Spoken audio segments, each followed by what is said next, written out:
Buenas noches, bienvenidos a una nueva cita con el análisis del desarrollo económico local. Esta noche la propuesta es analizar casualmente el mercado laboral, las condiciones de trabajo, existe precariedad, no existe precariedad laboral en nuestra ciudad, también analizar los distintos indicadores y ver qué están haciendo los gremios en cuanto a la lucha por mantener el poder adquisitivo del salario de los trabajadores. Luego de los auspiciantes estamos con nuestras visitas.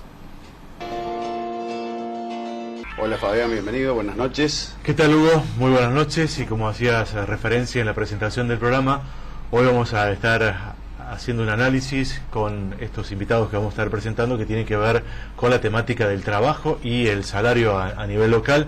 Para ello hemos invitado a Miguel Riera, quien es secretario gremial de AGEC, al titular de la CGT Río Cuarto, Ricardo Magallanes, también titular de la UOM, y Jorgelina Gialletto, quien es licenciada en Economía, becaria doctoral de la Facultad de Ciencias Económicas de la Universidad Nacional de Río Cuarto. Buenas noches y muchas gracias por venir. Buenas noches y gracias por la invitación.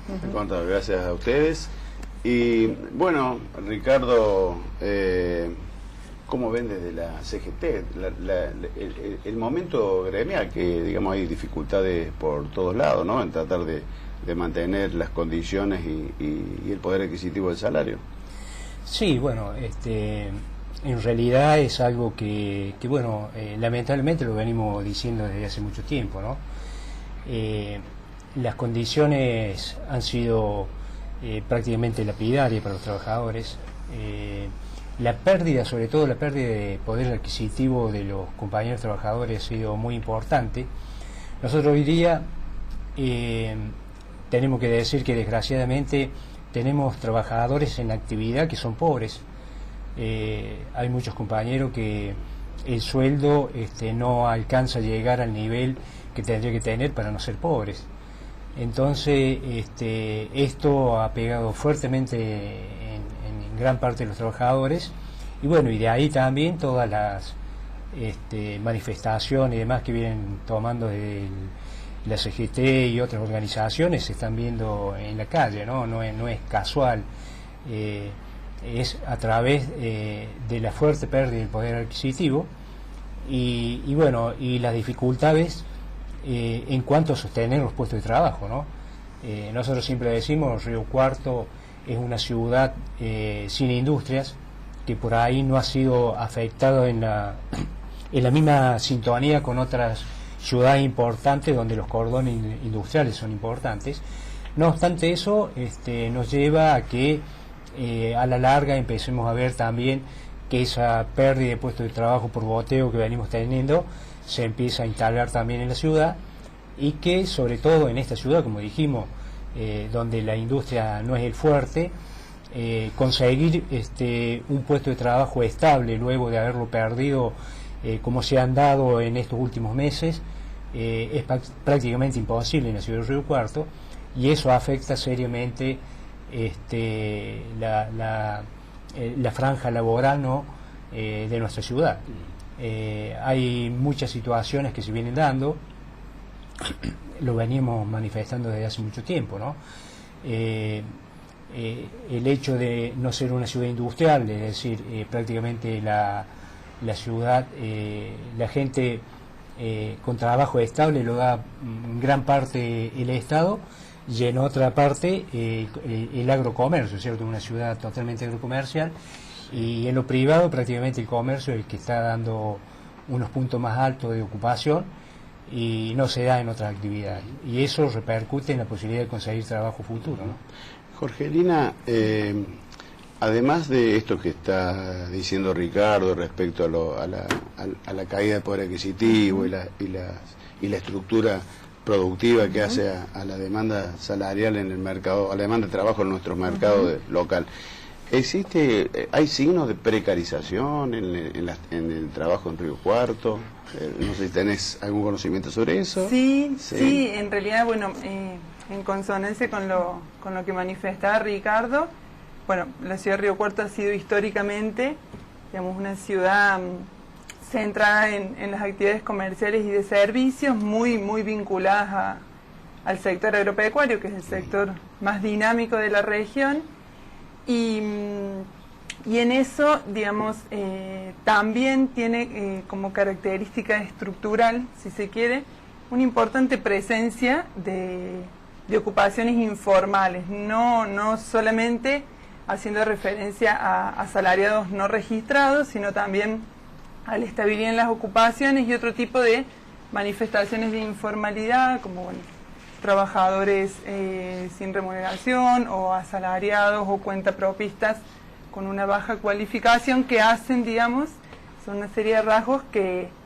tienen una presencia importante, casi alrededor del 50%, digamos, en el empleo total de Río Cuarto. Y eso se ha intensificado en el último tiempo a raíz de dos cuestiones, una que tiene que ver con una serie de transformaciones que se han dado también en el sector agropecuario, con una mayor y más decisiva presencia de actores extraterritoriales, es decir, empresas transnacionales que, por el lado de la provisión de paquetes tecnológicos, insumos, y también por el lado de el procesamiento, el almacenamiento y la comercialización de la producción agropecuaria, van tomando las decisiones que repercuten en las formas y en los ritmos de producción, y han debilitado los vínculos con el entramado productivo urbano. Entonces, a una característica que ya era estructural de la ciudad se ha, digamos, intensificado,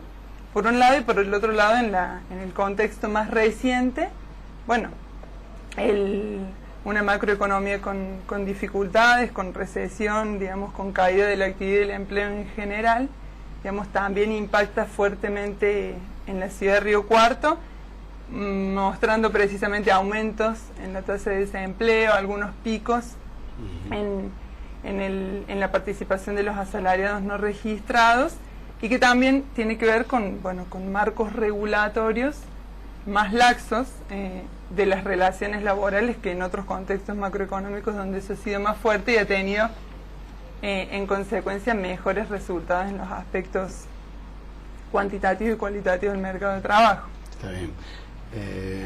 Miguel, desde AGEC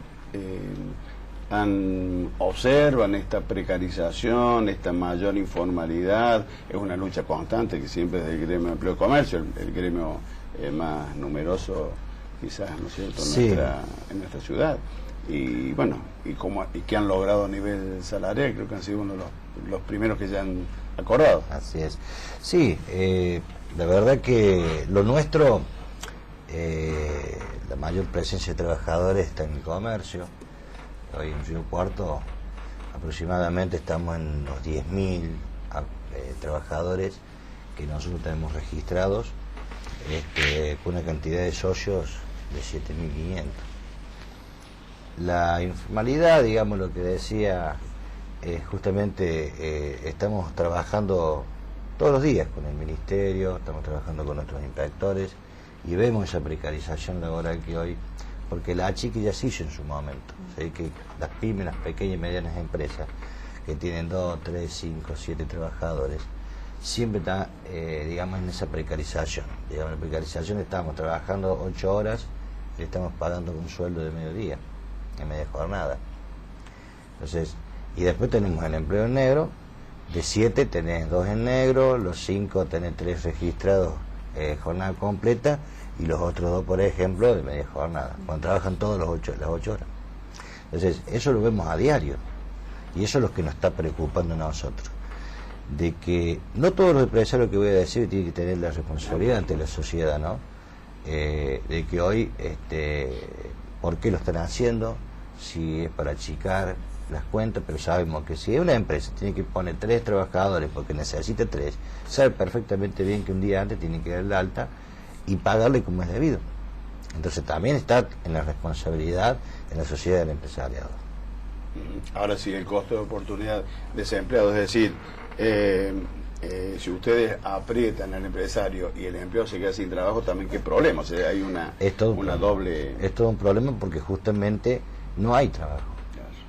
Hoy hay falta de trabajo, digamos, no eran los tiempos de antes, que vos salías de un comercio, yo me acuerdo de años atrás, y teníamos trabajo. Hoy, lamentándolo mucho, necesitamos industrializar, se necesita gente que generar trabajo, ¿no? Pero lamentándolo mucho, estamos creo que lejos, lejos de que vengan y aporten, ¿no es cierto? No solamente en Río Cuarto, a nivel nacional estamos hablando, Sí, ¿no? por supuesto. Porque esto, comercio, le está pasando en todos lados, ¿no? No solamente en Río ¿Hay Cuarto. caída de puestos en el sector comercio? Si bien ya, como dice usted, se hizo la chique, fue por ese... Se hizo la chique. Lo que ha habido, no ha habido despidos masivos, porque no hemos tenido, gracias a Dios, despidos masivos. Se están manteniendo y de esa forma se están manteniendo. Vos lo decías recién, es difícil para nosotros salir a la calle, hacer un operativo para ver cuánta cantidad de empleo negro tenemos en la calle. Lo vamos haciendo a diario, pero tenemos mucho diálogo. La institución, esta institución dialoga mucho. Nosotros no vamos a querer romper, a ir directamente a decirle, bueno, vos te encontramos un trabajador, a ver, vení, vamos a registrarlo y de paso tenés multa, porque esto, a nosotros no nos gusta eso. Nos gusta dialogar y que mantenga ese puesto de trabajo y como es debido. Que se registre como tiene que ser la persona. Ricardo, en este contexto de este alto grado de desempleo, o como manifestaba Miguel, la gran necesidad del empleo, digamos, hace que el empresario se aproveche un poco de la circunstancia y tener conformidad, lo que en algún sentido acá Jorgelina me va a certificar, que en términos de Marx, el ejército de reserva industrial, digamos, que era necesario para mantener los salarios bajos, ¿no? Sí, bueno, nosotros lo venimos denunciando ya desde un comienzo, cuando se empezó a dar todo el tema de ajuste y la fuerte devaluación que había, y sobre todo con la apertura de lo importado y la quita de los aranceles de los productos importados, ¿no? Como la parte de informática y demás. Nosotros decimos que a través de eso se empieza a dar una flexibilización de hecho, ¿cierto? Porque el compañero no le queda otra que ir aceptando ciertas condiciones desleales de trabajo para mantener esa fuente de trabajo y poder seguir llegando el sustento diario a su familia, ¿no? Esa es una situación que era previsible, que no tenemos muchas herramientas para luchar contra eso, porque para eso tiene que haber un Estado presente, que es el que tiene el poder de policía para hacerlo, y muchas veces no conseguimos eso en consonancia con la necesidad que hay para llevar adelante ciertas acciones gremiales que lleven a sustituir esta herramienta que se ha creado de la flexibilización laboral de hecho a través de la necesidad, ¿no? Es una situación para nosotros muy conflictiva y de difícil posibilidad de resolver. Nosotros creemos que esto lo resuelve el Estado cambiando las políticas económicas que hay hacia los trabajadores y de esa forma sí podemos empezar a hablar de otra situación en los trabajadores. Pero hoy como está, esto se puede llegar a agravar. Lamentablemente tenemos que volver a lo que decimos siempre, ¿cierto? Es una situación que ya la supimos vivir, que se va dando en la misma forma y que lamentablemente en el corto plazo no vemos algún tipo de posibilidad de que esto puede llegar a cambiar, ¿no? Vamos a marcar la primera pausa. Ya regresamos con este tema del día de la fecha que tiene que ver con el trabajo y el salario. Seguimos en local con esta propuesta del día de la fecha que tiene que ver con el trabajo y los salarios. Y ahí, bueno, como es habitual, Río Cuarto desde mediados de los 90 hay un indicador que marca cuál es el comportamiento del mercado laboral, la encuesta permanente de hogares, que es uno de los estudios más respetados que ha llevado el INDEC al margen de los cuestionamientos que se le han realizado. En la última medición del último cuatrimestre del año pasado hace referencia a que hay un importante número de gente que también sale a buscar trabajo al margen de estar desocupado o subocupado, que no llega a cumplir también las horas de trabajo, pero los que tienen trabajo son un importante número de personas, Jorgelina, que salen a buscar trabajo, más trabajo. Sí, efectivamente, digamos, lo que es la tasa de actividad, digamos, ha crecido y ha crecido también junto con el desempleo y ha crecido también junto con ocupaciones de algún modo precarizadas o porque están trabajando una cantidad de horas menor y a lo que se llaman subocupados horarios o algún otro tipo de precarización como puede ser el no registro. Yo creo que el aumento, digamos, esta búsqueda, esta salida a buscar trabajo, tiene que ver fundamentalmente con lo que también señalábamos antes, que es la caída del ingreso real, es decir, el ingreso de los trabajadores se ha visto sumamente afectado y ha venido muy por detrás del aumento de los precios y de la canasta básica, y en ese sentido, digamos, puede entenderse que esta salida de la búsqueda laboral tiene que ver con una necesidad de complementar ingresos de los que originan, si los que estaban de subocupados están buscando trabajo, o probablemente dentro del hogar estaba trabajando uno y el otro se ve en la necesidad también de salir a buscar trabajo por una necesidad de mayores ingresos. Sí, bueno, a mí siempre me gusta aclarar, porque por ahí hay gente que se suma a este tipo de programas. Es bueno aclarar qué es lo que significa el desempleo. El desempleo no es aquel que no tiene trabajo, sino que es aquel que no lo tiene y lo busca. Exactamente. Es decir, aquel que no busca trabajo no es considerado desempleo, por más que no tenga. Es importante aclarar en ese sentido, siempre es importante hacerlo. ¿Cómo ven no sé si decir, la lucha o la resistencia del sector docente? Porque también por ahí un compañero mío, que Hernández, decía, es más resistencia que una lucha o puja por el salario. Cierto, son las dos cosas, ¿no? Nosotros entendemos que la lucha de los compañeros docentes viene de la mano de la defensa de la educación pública, esencialmente, ¿no? Nosotros creemos que en este momento está en serio riesgo la educación pública. Nosotros creemos que quieren quebrar a los maestros en ese aspecto. Tenemos que volver a lo de siempre. Nosotros creemos que este sistema de políticas neoliberales de extrema derecha siempre han atentado contra la educación pública, y quieren que pase lo que ocurrió en otra época, que aquellos maestros capacitados desistan de seguir en la educación pública, busquen otro contexto de trabajo, o bien algún colegio o universidad privada, y que quede solo lo mediocre.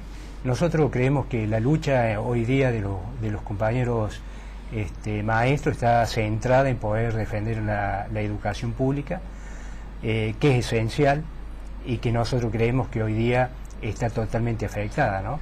La marcha que hubo el día 6 de marzo fue una marcha realmente multitudinaria por el contexto que tenía en ese momento. Después vino la marcha el 7 de marzo de la CGT, donde hubo 600.000 compañeros manifestándose, y después vino la marcha federal de los compañeros docentes, donde 600.000 trabajadores de la docencia se manifestaron en Buenos Aires.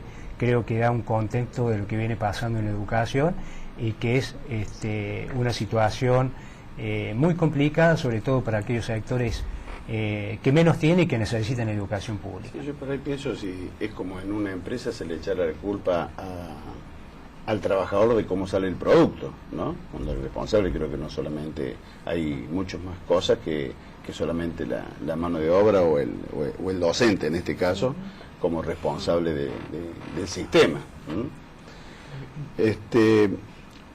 Miguel, en la situación de Gaña, ¿creen que fue un caso aislado o se puede repetir en otras empresas? Para nosotros fue un poco aislado el tema de la crisis, ¿no? Porque esto hace más de 2 años que se venía dando, donde después presentaron un concurso que era increíble de ver, decir, no podemos ver que esta empresa, después de 62 años de trayectoria, con 95 trabajadores, ya habían quedado 36 trabajadores.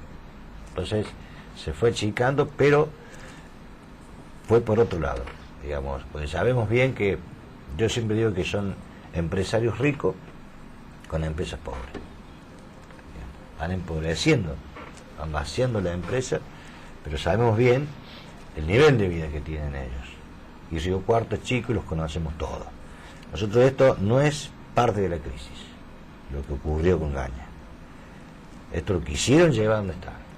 Y hoy, lamentándolo mucho, 33 familias quedan en la calle, y bueno, un proceso de crisis que es complejo y que gracias a Dios tenemos un juez que dentro de todo, Guadaña, el doctor Guadaña, que justamente bueno, hemos podido dialogar con los trabajadores y con los síndicos también, porque no son tampoco de acá de Río Cuarto, sino son de Córdoba, en las cuales en las reuniones que hemos tenido ha sido muy rápido este proceso de poder vender para que la gente pueda cobrar. Lo único que siempre mantuvieron un poco los sueldos, no en términos, pero dentro del mes. Esta vez se quedó debiendo de enero, parte de enero, donde se les pagó, donde justamente Gaña tenía que pagarlo, y cuando decimos vender, faltaba febrero, en las cuales hasta el día 22 que se da la quiebra, se tienen que hacer cargo de ellos porque trabajan hasta el último momento. Después de la quiebra, nosotros lo que estamos vendiendo es exclusivamente, y agradecer en este programa a la ciudadanía de Río Cuarto, ¿no? Porque ha sido muy solidaria, sabemos que es solidario Río Cuarto, siempre nos ha ocurrido estas cosas que no nos gustan, pero bueno, este proceso de crisis, de quiebra, hemos llegado a que hoy estamos vendiendo todavía para poder pagarle la indemnización a la gente. ¿Para usted no cree que va a haber un efecto contagio en otras empresas? Yo creo que no, esto lo hemos hablado, tenemos muy buen diálogo con el centro comercial, los conocemos con todos los empresarios, la mayoría, hemos tenido casos que no han llegado a una quiebra, pero sí a un procedimiento de crisis, que hemos llegado hasta el ministerio y ponernos de acuerdo cómo podemos arreglar con los trabajadores, excepto con algunas empresas que han sido de afuera, que bueno, hemos estado renegando bastante, pero lo hemos sacado bastante bien, porque bueno, hay que poner un poco de empeño, un poco de esfuerzo nada más. Son los últimos golpes, sabiendo que iban a quedar sin trabajo, pero bueno, sabemos que vendemos y que se pueden llegar a cobrar. Luxor, por ejemplo, una empresa de Río Cuarto, también una trayectoria de muchos años, la cedería, en las cuales hablamos con don Belmeri. Lo hemos estado dialogando bastante hasta que pudimos tomar la decisión de vender, decir a quién le vamos a vender tantas telas. Y fue en una semana y sacaron el 90% de la indemnización. O sea, todo se puede llegar a arreglar antes de un proceso de esto. ¿Y esto que se hizo la venta masiva no alcanzó por las indemnizaciones? Todavía no, porque esto, como es un proceso de quiebra, digamos, es complejo la parte administrativa, ¿no? Es un poco más lerda. Eso que le preguntaría ahora, ¿cómo sigue? O sea, ¿cómo lo venden? Nosotros nos dieron 2 días, nosotros pedimos el permiso administrativo con los síndicos para que el juez lo tenga a disposición y pueda tomar, ¿no es cierto?, digamos, las decisiones de poder llegar a decir lo que nosotros pedimos como trabajadores. Entonces, en este caso, nos dieron 2 días, que fue en Banda Norte, y que desbordó, porque la cantidad de gente que fue a apoyar justamente, a los trabajadores, ¿no? Porque nada más que teníamos 2 cajas y teníamos 20.000 artículos, que es distinto. Y eso ahora se va a transformar en la semana. Vamos a ver 2 días de más o 3 días, vamos a ver, estamos viendo 4 días por lo menos en la semana, pero para poder llegar a vender más. Hoy se hace muy lento el proceso de los 20.000 artículos. Sí, seguro. Y muchos preguntaban, dice, ¿y por qué no forman una cooperativa? Es muy difícil formar una cooperativa. Primero, que no hay dinero, y segundo, que son 20.000 artículos que hay que comprar y vender, que es distinto que hacer, por ejemplo, blog de ladrillo, que es mucho más fácil de formar una cooperativa, ¿no? Bueno, vamos a marcar una nueva pausa, ya regresamos. Seguimos en De Local, haciendo referencia y analizando la situación del mercado laboral, el mercado de trabajo y los salarios en la ciudad de Río Cuarto. Hace 2 semanas atrás, Riera se aprobó un proyecto que tiene que ver con la regulación de las ferias permanentes en la ciudad de Río Cuarto. Esto, por un lado, es un logro, porque significa la defensa de, supongo, los puestos de trabajo a nivel local. ¿Hay preocupación también, al margen de esta situación, con las ventas que se dan por internet, que también puedan generar una caída de puestos laborales? Sí, la ordenanza que se dio la vez pasada, bueno, por supuesto son buenos los fundamentos, eso lo veníamos dialogando mucho con los empresarios locales y también con la municipalidad, con los concejales, ver cómo podríamos analizar esta clase de ferias, ¿no? que nosotros tenemos conocimiento por lo ocurrido las últimas veces que ellos llegaron, y bueno, un poco no nos dejaban entrar, había muchas cosas que no eran del gusto de que uno necesita ver si realmente están en regla. Entonces se tenía que poner en práctica algo urgente porque no estaba regulado, y bueno, hoy salió esta ordenanza que no prohíbe, pero sí por lo menos le pone freno un poco a lo que nosotros pretendíamos, de que en este caso habla de tener el 80% de trabajadores en el Río Cuarto, más de 10 cuadras del casco céntrico, la parte de estacionamiento, de muchas cosas, ¿no? Que son varios puntos fundamentales que se exigen, que los mismos empleadores también en un Río Cuarto lo tienen, ¿no? Y bueno, vemos mucha precarización en esas clases de ferias, ¿no? Porque la verdad que lo que hemos visto, realmente uno que ha estado trabajando, en definitiva, llegar a esta ordenanza no me pareció muy justo, ¿no? Ricardo, discúlpame. Sí, bien. Después la parte de internet, lo que es venta, sí, claro que nos preocupa mucho. Claro. Esto también va mucho más allá, no sé hasta cuándo, pero yo creo que esto habría que ver también si hay alguna modalidad que se pueda llegar a controlar, ¿no? Porque hoy la mayoría de la gente, mucha gente va creciendo día a día, y es complicado para el trabajador, sobre todo la parte nuestra, que hoy en día esto que también nos preocupa, el tema del salario, bueno, es parte de lo que nosotros necesitamos del trabajo de claro, empleo, son ¿no? medidas que regulan de alguna manera el mercado para proteger la actividad del Río Cuarto, o por lo menos para regularizarla. Es para proteger. No es para excluir a nadie, sino para que sea una competencia lo más leal posible. Sí, porque sabemos muy bien que también hay de distintos países, también empresarios, donde también trabajamos, y esto es tratar de que no sea algo que nosotros podamos trabajar bien y no que haya competencia desleal, ¿no? en todo Sí, esto, claro. ¿no? Es tratar de acomodar Río Cuarto como todos queremos. Sí, claro. Y precios hay por todos lados, y distintos precios. Sería, si vos querés comprar una cosa más cara, la vas a tener; que comprar una cosa barata, la tenés. Sería que uno recorriendo los comercios también hay precios, así que bueno. Sí, el objetivo es mantener la fuente laboral, en el caso de la fuente laboral. Ricardo, bueno, la serie de movilizaciones, reclamos al gobierno por el cambio del rumbo de la política económica, ha hecho que se los tilde de desestabilizadores por algún sector del gobierno. ¿Qué podemos decir de la CGT? A ver, mire, el movimiento obrero está acostumbrado que se lo tilde muchas veces cuando no hay argumentos valederos para cambiar el rumbo de la política económica.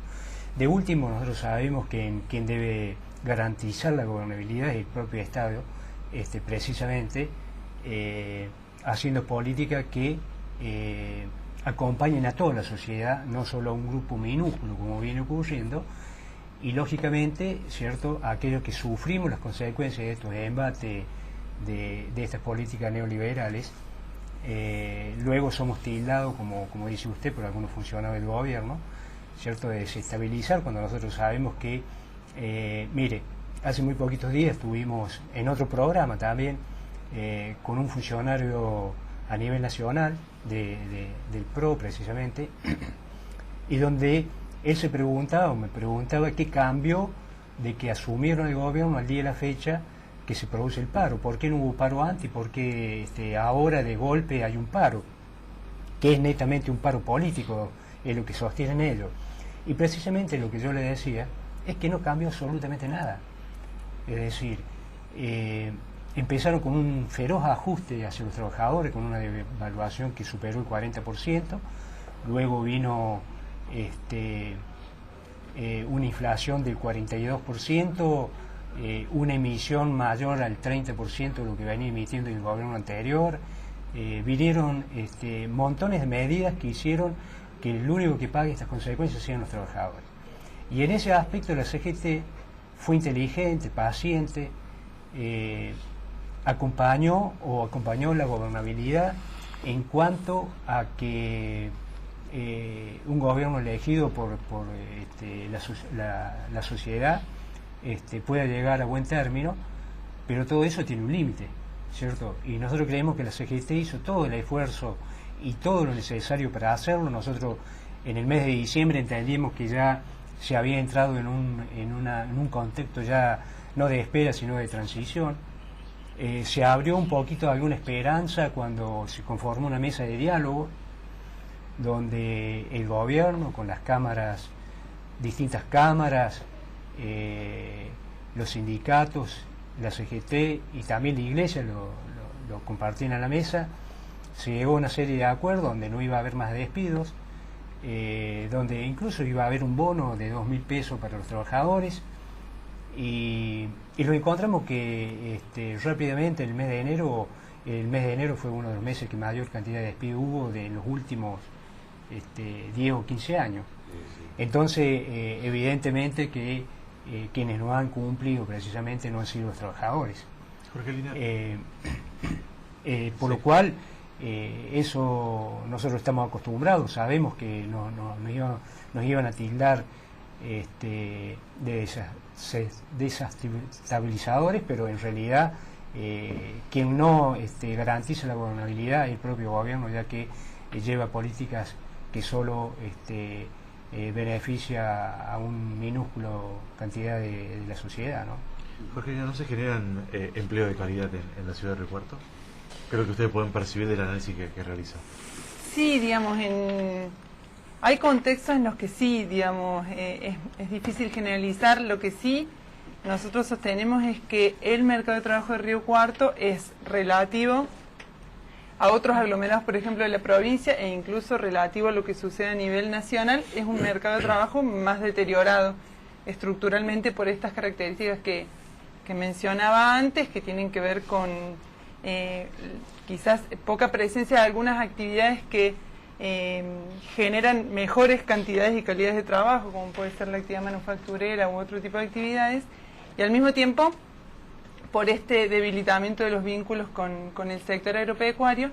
No obstante, hay contextos, digamos, macroeconómicos. El contexto macroeconómico también tiene su implicancia y su impacto, y uno ha visto que en los años posteriores a la crisis, digamos, del 2001-2002 y hasta alrededor de 2015, hubo un esfuerzo bastante importante y marcos regulatorios, digamos, que estuvieron orientados a mejorar, a regular las relaciones laborales, que se vieron, digamos, en los números y en las estadísticas también. Se redujo, por ejemplo, en el 2003 los asalariados no registrados representaban alrededor del 50%, y esa cifra se redujo al 35% en el año 2015. Sigue siendo elevada, digamos, pero es mucho sí, claro, lo que se logró reducir, y hoy vemos que vuelve a deteriorarse, digamos, en este contexto actual.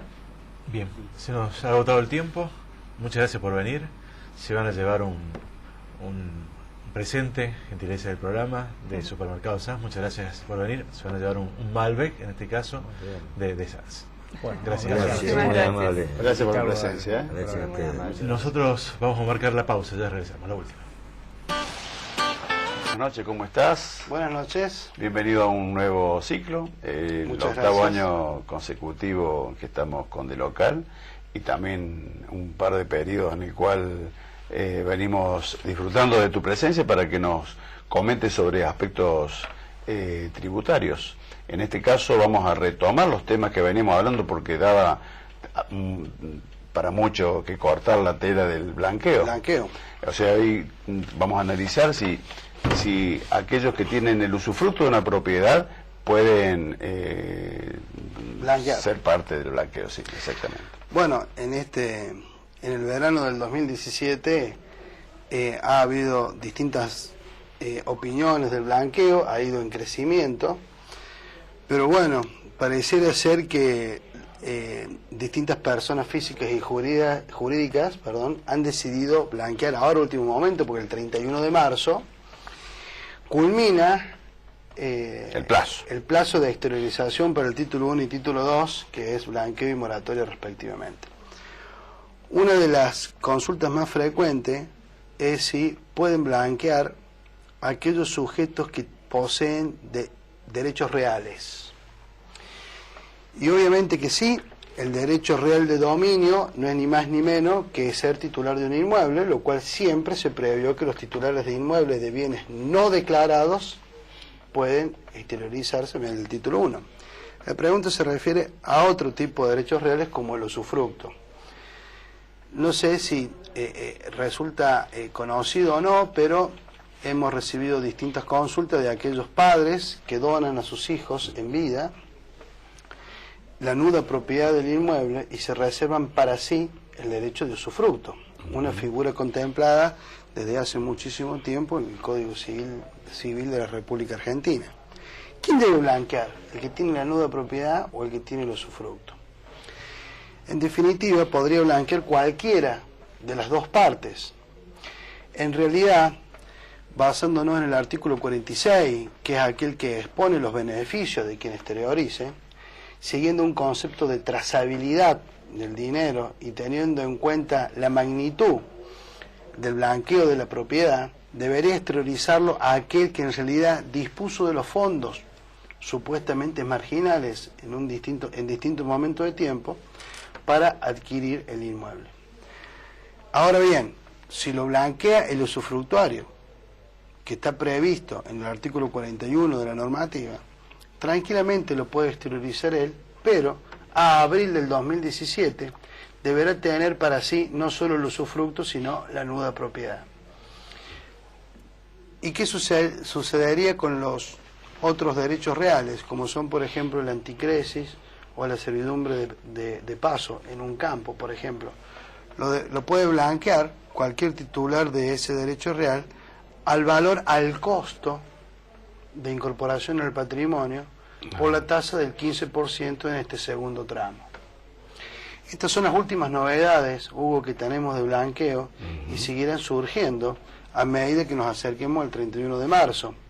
Lo que sí les recomiendo a las personas que deseen blanquear es que se apresuren en conceptos de evaluaciones, de consultas y demás trámites necesarios, como es la apertura de la cuenta, con clave fiscal y con transferencia bancaria o pago electrónico, para llevar a cabo en tiempo y forma el blanqueo correspondiente. Evitar los aglomeramientos a último momento. Y colapso de páginas, sobre todo. Así es. Bueno, esos temas a los cuales te referís, que van a ir surgiendo, los vamos a seguir tratando con tu presencia. Gusto, con mucho Muchas gusto. gracias. Muy amable. Buenas noches.